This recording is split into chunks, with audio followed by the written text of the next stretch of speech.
Hey there everyone, this is Samuel Johnson and welcome back to the Steven Universe Retrospectives. And today we're going to be discussing episodes 17 and 18 of Steven Universe, Lion 2 the movie, and Beach Party. And as always, let's talk about the odd numbered episode first. In this case, we get another Connie episode, so to speak. Despite the title of the episode, this is an episode mostly focused on Steven and Connie, though Lion does obviously play a part. In this case, Connie wants to take Steven to a movie called Dogcopter 3, the latest in a series of films about a half dog, half robot who's also a cop. It's just as stupid as it sounds, but based on their reactions in universe, that's kind of the whole point. And pretty much just, they got a date set up, they have a theater they're going to, the only problem is they need transportation. And that's where Lion comes in, as Steven thinks that Lion would be able to bring him and Connie to the theater. Only problem is, Lion's the Lion, and he still acts like a big cat. And so while Steven does try to get Lion to take him and Connie to the theater, Lion just is stagnant, doing nothing. Steven just kind of brushes it up and saying, oh, it's okay, he's not well trained, I'm not well trained either. But upon hearing that, Lion does react as he takes Steven and Connie away. Only instead of going to the theater, he runs out to the ocean, and it's here that we learn he can apparently run on water. And it's also here where we see more of his other magical powers as well, as we saw before in his debut that he had a magical roar that could act as an attack. Well, the roar also doubles as transportation, as when he roars loud, as with certain roars, he can open up, well, portals that can transport him and his passengers to any location of his choosing. In this case, as he's running along the water, he uses said one portal to transport himself, Steven, and Connie to, I guess I can call it Rose's Bat Cave. I'm not gonna, like, they don't actually say anything about who the owner of the place is, but I'm just kind of spoiling it right now. But it is kind of hinted that it is Rose's because it has rose designs all over it. It's essentially just in a cave, and there's just a circular pedestal with a rose design on it. And so it seems to be able to react to Steven, as when Steven and Connie go to check it out, Steven ends up activating it by putting his hand on a pedestal. And from that, he's able to open up several hatches and compartments located around the cave that contain various weapons, armor, and yes, a giant penny, because no Batcave would be complete without one of those. However, while Steven and Connie are kind of having fun exploring everything, Connie begins kind of having second thoughts and thinking that she doesn't belong there. But Steven says, no, I do want to here. Well, maybe not here, but us at the movies. So he begins talking about how he would like to, how he does still want to go there, how he wants to see explosions, and by doing that, suddenly the cave reacts as the podium that Steven had his hand on goes down, and it unleashes an attack robot. I'm guessing it's used for like training purposes, because again, Steven said he wanted to see explosions, and then the cave unleashed it, and when it is unleashed, the terrain of the cave, the terrain of the, well, actual gem part of the cave, and it wound up changing to act like essentially looks like to be like a battlefield. And unfortunately, though, Steven and Connie are still kids, and so like I said, Steven is still inexperienced with his abilities, so at best, they are not a good match for this. As such, after they dodge enough blasts from this robot, Steven pretty much thinks that they should cut and run, and so he tells Lion, get us out of here. And so Lion does take them away and does manage to warp them back to the theater this time. However, while Steven wants to go into the movie right away, Connie has starting to have second thoughts, thinking maybe they shouldn't go. And it's not because of that she's just sustained damage from the robot, which even Steven thinks he messed up with because he brought them there instead, but it's mostly because she's feeling inadequate. Like, she's seeing all these things that Steven does, things that are just normal to him but are amazing to anybody else, and she begins kind of wondering if she even belongs as his friend. If she has any reason to even know him, or if he has any reason to know her. He's got such a huge magical destiny ahead of him, and yet why does he want to spend any time with her? She's just ordinary. Steven, of course, tries defending her by saying he likes her, he likes hanging out with her, and of course, there's nothing. Of course, he thinks Dogcopter and stuff like Dogcopter he thinks is cool. It's stuff that interests him. It's stuff that he genuinely likes. Why wouldn't he want to do that? However, while their conversation is cut short, as unfortunately the warp line used to get them to the theater was still open, and as a result, the robot from the cave ends up going through and unleashing like a flurry of blasts on the area. Thankfully, Lion does have a way of getting around this, as when Steven asks him for help, he ends up, his mane glows, and from his head is a pink sword. As such, unfortunately though, again, Steven can't fight with it, but you have one benefit, Connie. For you see, she has tennis practice. And so with her help, Steven and Connie are able to use the sword like a tennis racket, knocking back each of the robot's blasts before finally knocking one into the robot itself and completely destroying it. As such, with the robot defeated, Steven and Connie are in awe because they defeated it themselves, and with it over, Steven and Connie decide to go up to the theater and ask for tickets to Dogcopter 3, with Lion sticking around because why not? And the episode ends with them sitting in the theater watching the movie, so it's cute. I like it. And then, of course, there's the plot summary report for Beach Party. In this case, the Gems, including Steven, are fighting against a new monster, a giant flying pufferfish that has the ability to create giant wind gusts from its mouth. Unfortunately, the Gems aren't really doing much in the way of damaging this thing, and while they do end up getting a strategy with Steven, Pearl, and Amethyst distracting it while Garnet goes in for the kill, unfortunately that strategy kind of backfires, as when Garnet goes in for the kill, the pufferfish manages to blast her back with one of its wind gusts, throwing her into Beach City. As such, getting fed up, Amethyst turns into a baseball bat and knocks it out to the ocean, and while Pearl does reprimand Amethyst for this, because it will come back, Steven, of course, is going to check on Garnet, and sure enough, we do see where she landed, at the Fish Stew Pizza place, which allows us to actually get more time in with the denizens of Beach City as we meet more of the people who own the place. In this case, we're already aware of Kiki and Jenny, who we've met before in previous episodes, but now in this case, we're meeting the parental figures for the shop. In this case, their father, named... what was his name again? I forgot his name. Give me 1 second. His name is Kofi. Sorry, I had to pause it because for whatever reason, when I'm recording stuff, I cannot remember anything. So yeah, Kofi and their grandmother, Nanafwa. There is no mention of a mother. They're never talking about her, so don't know where she is. She could have left, or she could be dead. I don't know. Either way, it's Kofi, Nanafwa, Kiki, and Jenny. And Kofi is not happy that Garnet crashed into his store. And Garnet being Garnet does not really do anything to acknowledge him. As such, when when Pearl and Amethyst show up to meet up with Garnet really just ignores the pizzas, and Pearl, and Amethyst end up leaving to try and think of a new strategy to deal with the pufferfish when it returns. But Kofi, in anger, just starts chewing them out once they're gone, and even asks Steven why he hangs out with them, because he's such a nice kid, and they clearly don't give a damn about them anything. Steven, of course, tries to defend the Gems, because, well, they protect people from monsters, but Kofi, in anger, says that because of all the damages they've done, they're banned from his store. This does wound Steven, and he does go to try and tell the Gems, but unfortunately, they're not really fazed by this. They don't really care about stuff like that. And even Amethyst says, the pizzas weren't really that good anyway. But Steven thinks, well, people should appreciate you more. You do so much for them. You should be showing gratitude. But Garnet even says, we don't do this for the thanks. Which is kind of a double-edged sword, because on the one hand, that shows some altruism on their part, as they don't do this for people to gratify them and give them rewards, but because it's the right thing to do. But also kind of shows the callousness of what they're doing, as Garnet clearly does not care. As they're just there to do their job, they don't really care about the collateral. So, yeah, double-edged sword.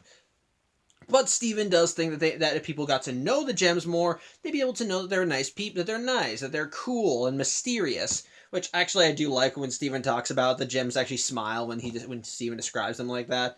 So Steven thinks that to fix this up, he'll host a beach party and invite the pizzas, which is kind of nice, as he does invite them over, and we actually do see the Gems in some swimwear, so, if you want. So yeah, this is kind of the beach party episode for the series, and basically, their tensions are still strong throughout the party, as the Gems and the pizzas are still kind of on edge with each other, as the Gems are still kind of distant from each other, are distant from humans. Kofi is still angry that they destroyed his shop without really caring.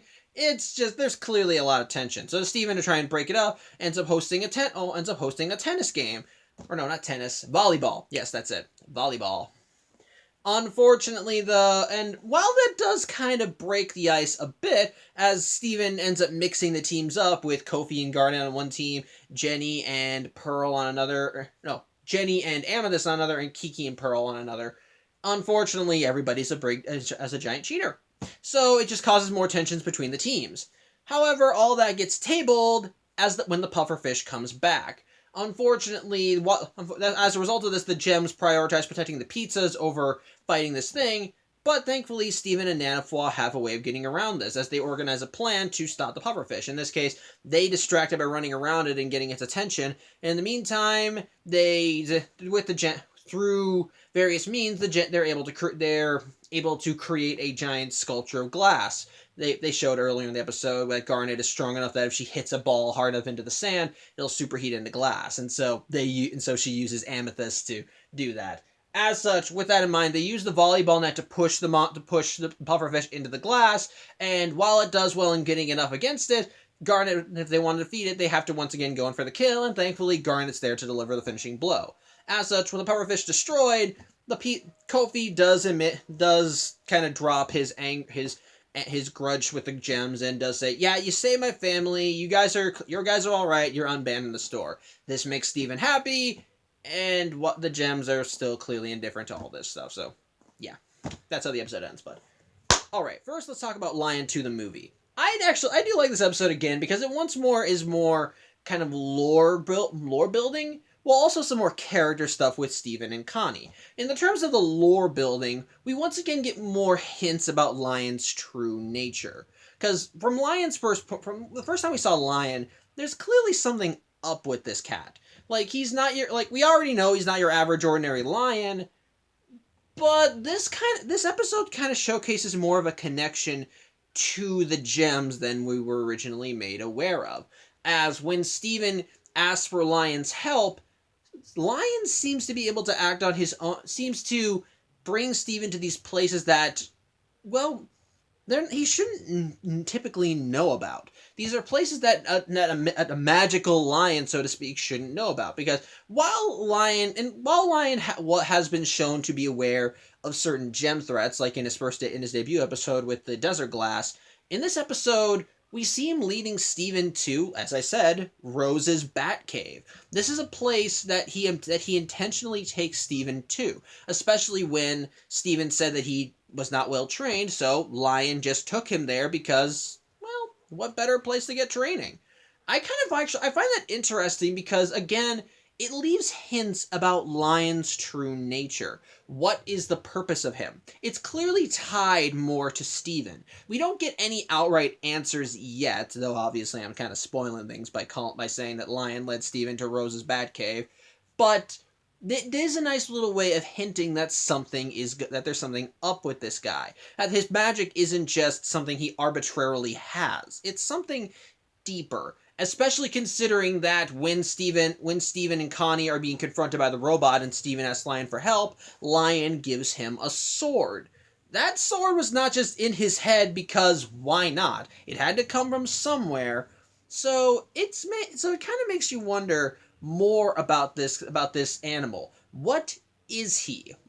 How is he connected to all this stuff? And why did he bring Steven to these places just on a whim? Because clearly it's not on a whim. There's clearly reason behind it. So it does make you wonder more about him. What is going on in his head, so to speak? No, I'm not talking about the sword. I mean, like, metaphysically. But you know what I mean. So I do like that. It raises questions for future episodes to build on and answer. So I like that. And on the character standpoint with Connie, I kind of like this because it not only helps further build her relationship to Steven and her questioning her placement, so to speak, in his world, but also her emotions are kind of relatable. When I first watched this episode, I didn't fully I did kind of sympathize with Connie's plight. Rewatching it now, I sympathize with it a lot more than I did before. Connie's initial plight with her hanging out with Steven is that he's clearly in a league of his own. He has this big magical destiny. He hangs out with these magical ladies on a daily basis, goes off on death-defying missions, fights monsters, has a freaking pet lion that has a sword in its head and can teleport to any location it wants by opening portals with its roars. So, why would someone like that want to hang out with an average, ordinary girl like her, whose most prominent and exciting thing in her life is, as she describes it, tennis practice? Why would he want to go with her to a movie about a stupid cyborg dog? Why would he be interested in any of this? Why would he want to be with her? And I relate to that myself because I have friends that I think are more talented than me, who I think have done better stuff than me.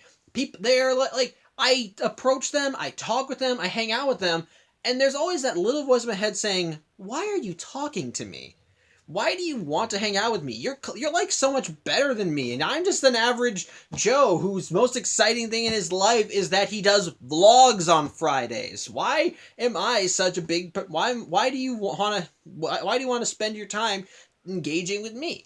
And so I related to that very well because it's a very real conflict. When you have friends like that you feel are better than you, there's always that nagging feeling that you don't belong there, that you need to step aside and let the more talented people have their time in the sunlight, that you really shouldn't be there, that you really should just fade back into the shadows and let them stay in the light. But Steven's response, in my opinion, is a good way of not only building onto their relationship, but also is a good answer to that mindset. They hang out with us because they like us.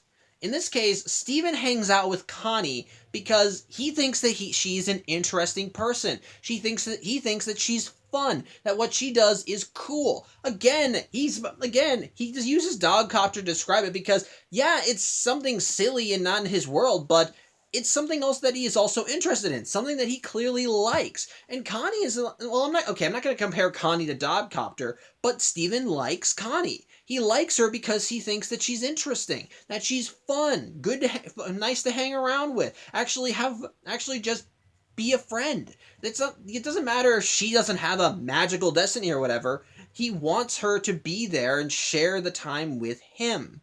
That's what he wants. And he wants her to be happy.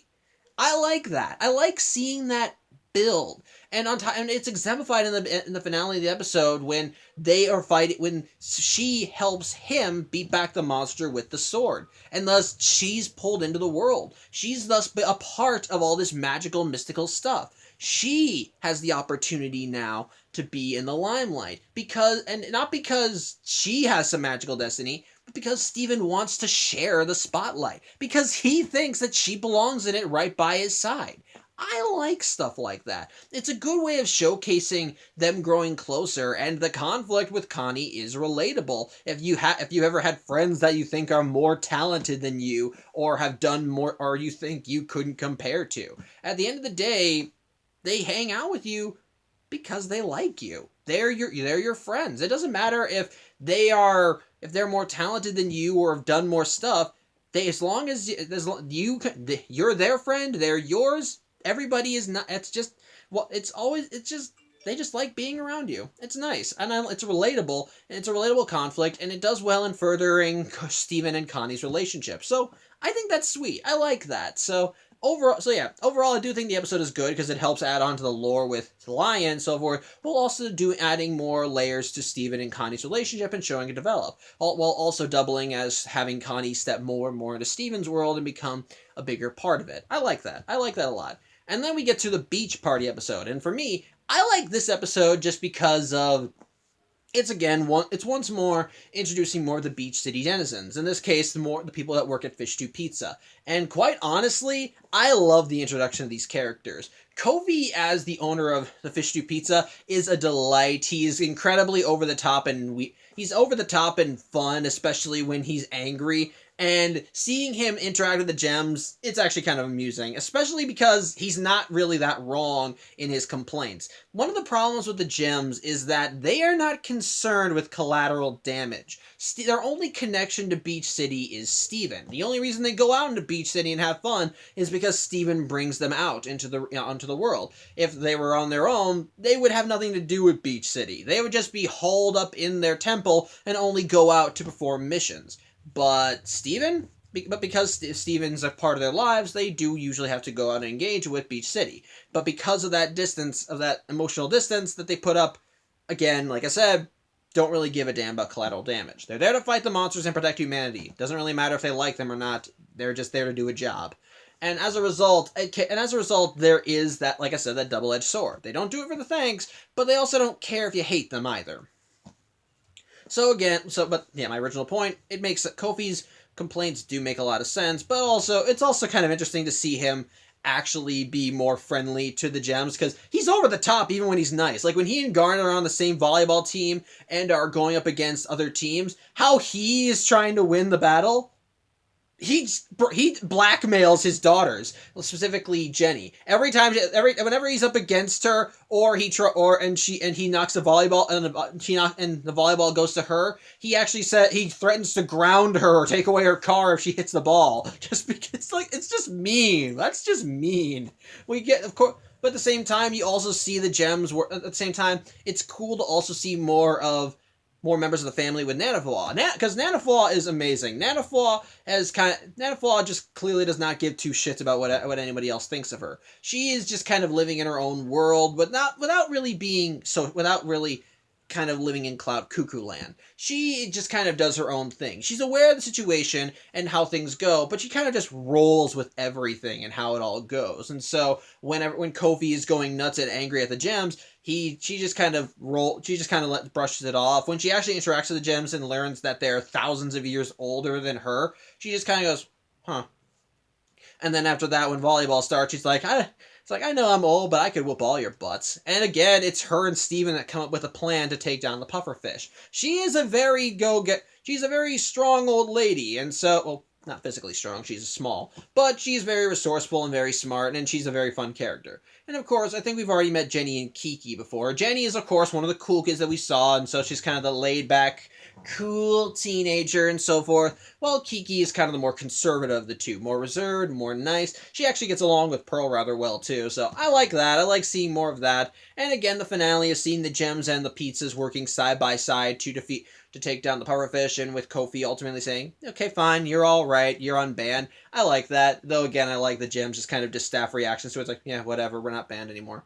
Like, they don't care. They don't care. It's amusing, but it's still fun. It's fun to see the interactions between them. It's fun to, it's just, again, it's more to see to further develop the denizens of Beach City and get to know them, and also have some good humor in there. Plus, again, it's kind of fun to see the gems in their summer /beach wear. So, like that. Overall, though, yeah, Beach Party I think is a good episode too. Some nice filler, some funny lines, some cool interactions, further develops the denizens of Beach City. Overall, I think these episodes are good. One introduces lore and further Steven and Connie's relationship, and the other further develops people of Beach City, while also having some fun interactions and fun lines and situations. So overall, I think these are both good episodes. So, yeah, that's about it. Thank you for watching. I'm Samuel Johnson, and I'll see you next week. Take care.